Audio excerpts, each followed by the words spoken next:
मुख्यमंत्री निवास में बस्तर संभाग के उन परिवार के सदस्यों को मैंने आमंत्रित किया जिनके घरों में भेंट मुलाकात कार्यक्रम के दौरान मैंने भोजन प्राप्त किया था। बहुत सारे ऐसे परिवार हैं जो मुख्यमंत्री निवास पहली बार आए हैं। उनको बड़ी प्रसन्नता है और मुझे भी बड़ी खुशी हुई कि मैंने जिनके घर भोजन कराया उन्हें मुख्यमंत्री निवास में आज मैंने आमंत्रित किया। उन परिवार के सदस्यों से मेरी मुलाकात हुई। इस कार्यक्रम में मैंने उस क्षेत्र के विधायक को, वहाँ के ब्लॉक कांग्रेस कमेटी के अध्यक्ष और पंचायत के सरपंच उनको भी मैंने आमंत्रित किया था। आज वहाँ के जिनके घर में भोजन किया था उनके साथ विधायक भी बैठ के भोजन किए और उनको भी बहुत अच्छा लगा कि विधायक के साथ बैठ के खाना खा रहे हैं, वो भी मुख्यमंत्री निवास में। तो निश्चित रूप से मुझे बड़ी प्रसन्नता है कि उन सभी परिवार के साथ आज मुझे समय बिताने का मौका मिला। Bharatiya Janata party police car में मेंबरशिप बना लेते हैं तो मरे हुए बना लेते क्या फर्क पड़ता है। ठीक है, थैंक यू।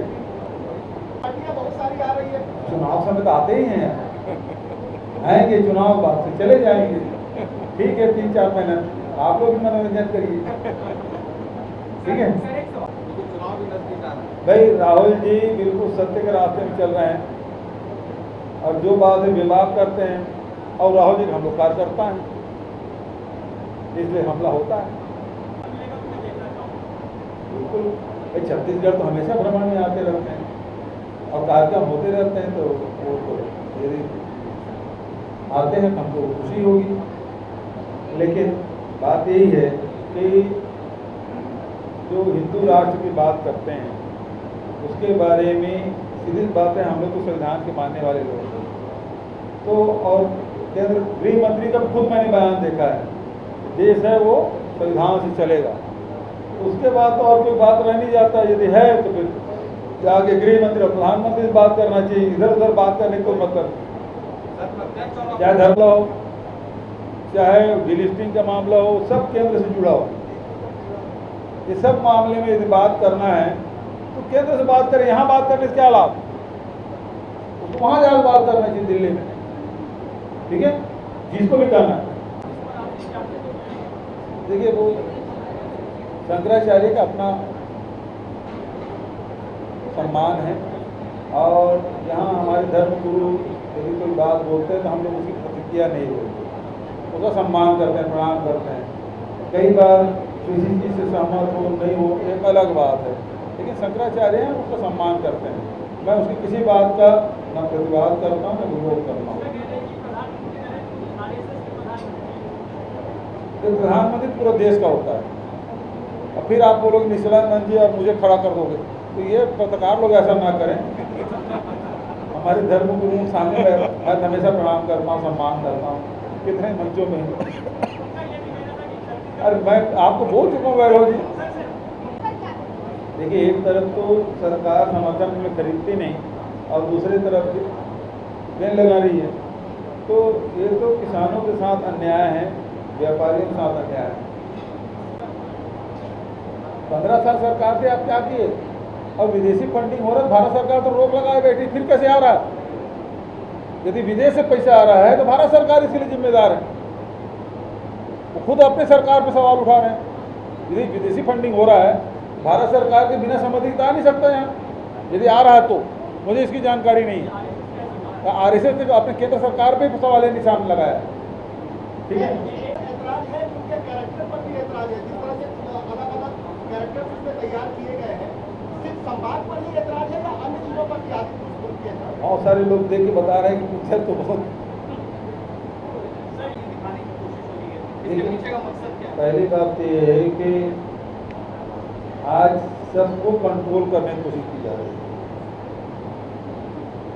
तभी हमारा जो मुंबई फिल्म सिटी है वो किसी कंट्रोल में नहीं था।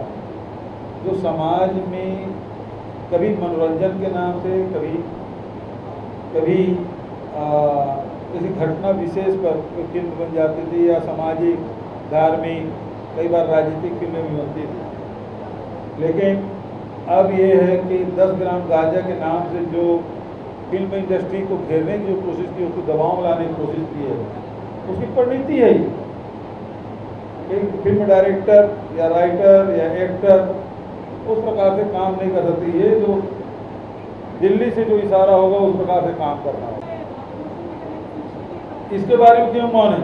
वही तो मैं कह रहा हूँ कि जब दूसरी फिल्में थी, चाहे कश्मीर और केरल, इसमें जब पिक्चर बनी तो सारे बड़े नेता बयान देते, लेकिन ये जो पिक्चर बनी है और हमारे आराध्य देव के मुंह से इस प्रकार के शब्दों के वाचन कराए जा रहे हैं, इसमें मौन क्यों? सबको बोलना चाहिए। भाजपा के नेता और प्रधानमंत्री बहुत बड़ी हस्ती है, निचले स्तर के लोग कुछ नहीं बोल पा रहे हैं।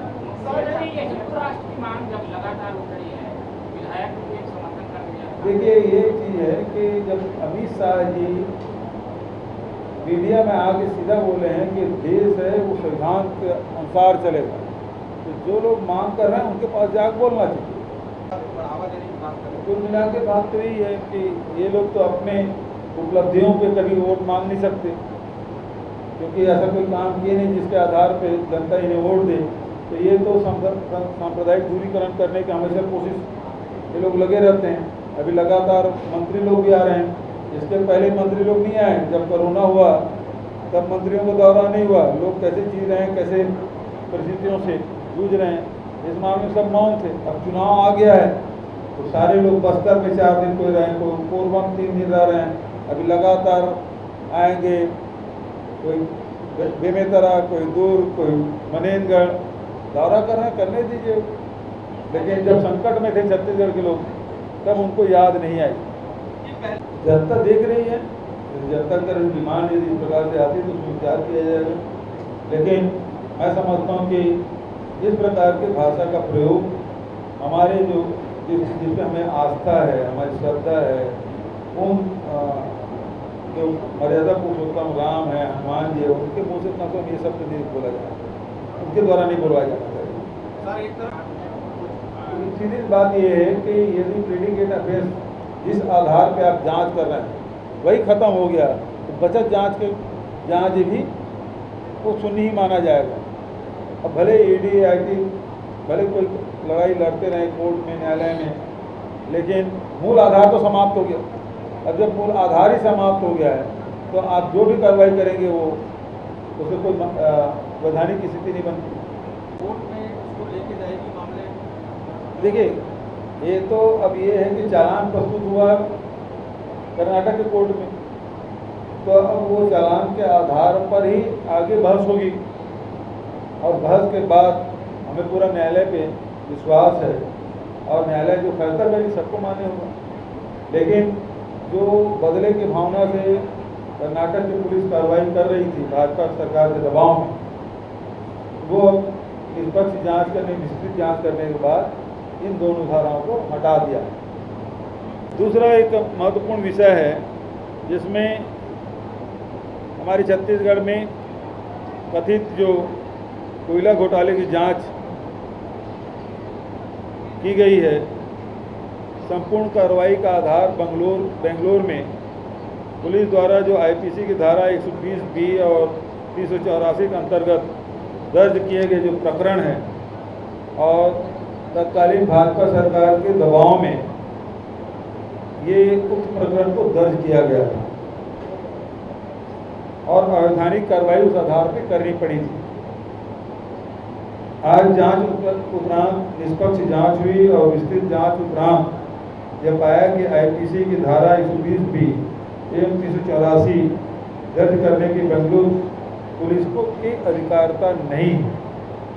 अतः बेंगलुरु पुलिस ने उक्त दोनों धाराओं को ड्रॉप कर दिया और उसमें न्यायालय के समक्ष 13 जून को प्रतिवेदन प्रस्तुत किया जा चुका है। ईडी के द्वारा राज्य में कोयला घोटाले के संबंध में जो भी कार्रवाई की गई थी उसका मूल आधार प्रेडिकेट ऑफेंस बेंगलुरु पुलिस द्वारा दर्ज किया गया प्रकरण था। अतः अब ईडी द्वारा की गई समस्त कार्रवाई समाप्त करना बंधनकारी हो चुका है। राज्य सरकार को अवैधानिक हथकंडे अपनाकर बदनाम करने की भाजपा की साजिश बेनकाब हो चुकी है।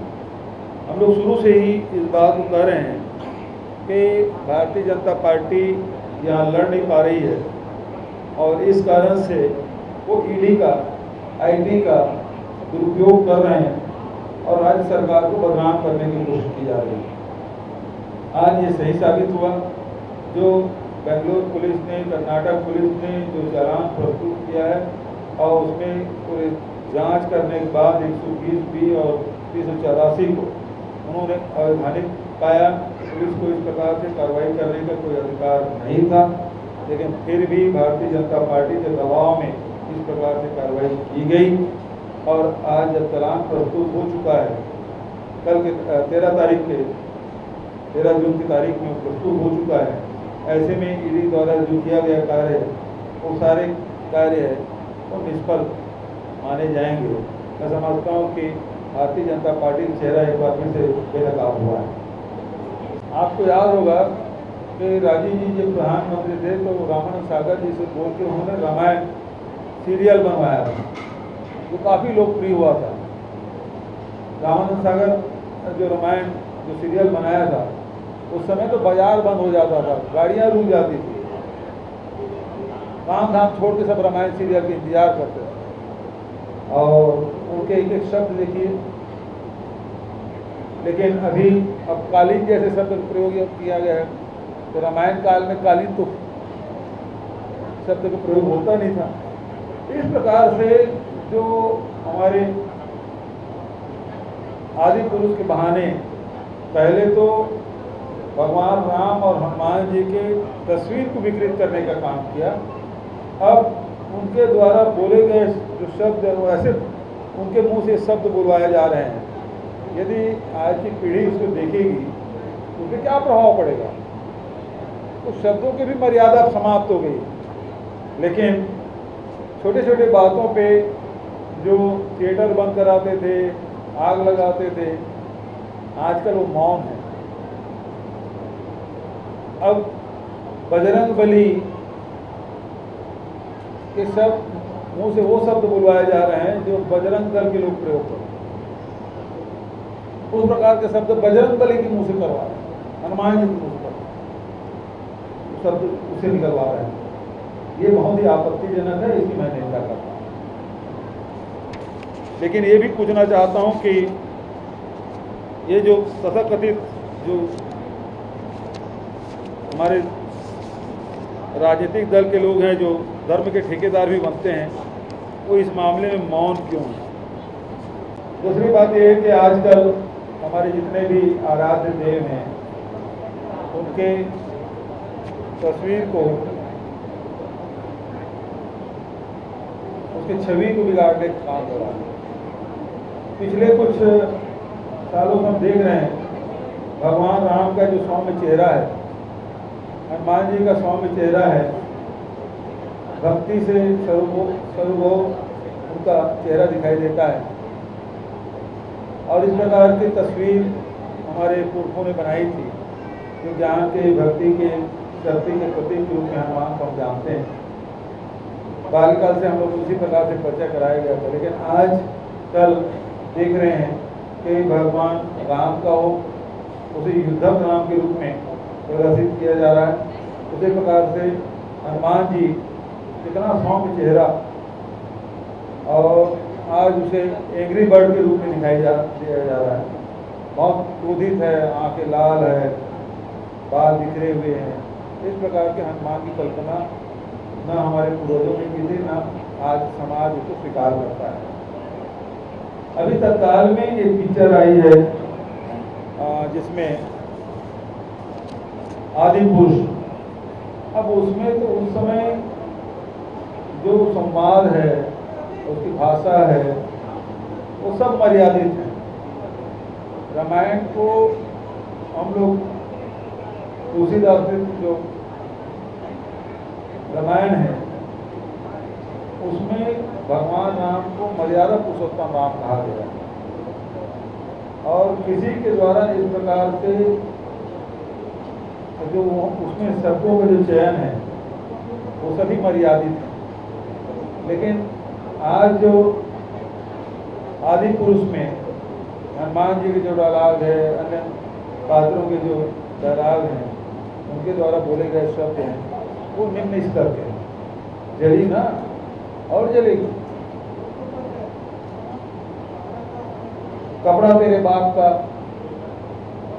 तेल तेरे बाप का, आग तेरे बाप की, इस प्रकार के शब्दों का प्रयोग और भी बहुत सारे डायलॉग हैं जिसके बारे में बहुत ही आपत्तिजनक है।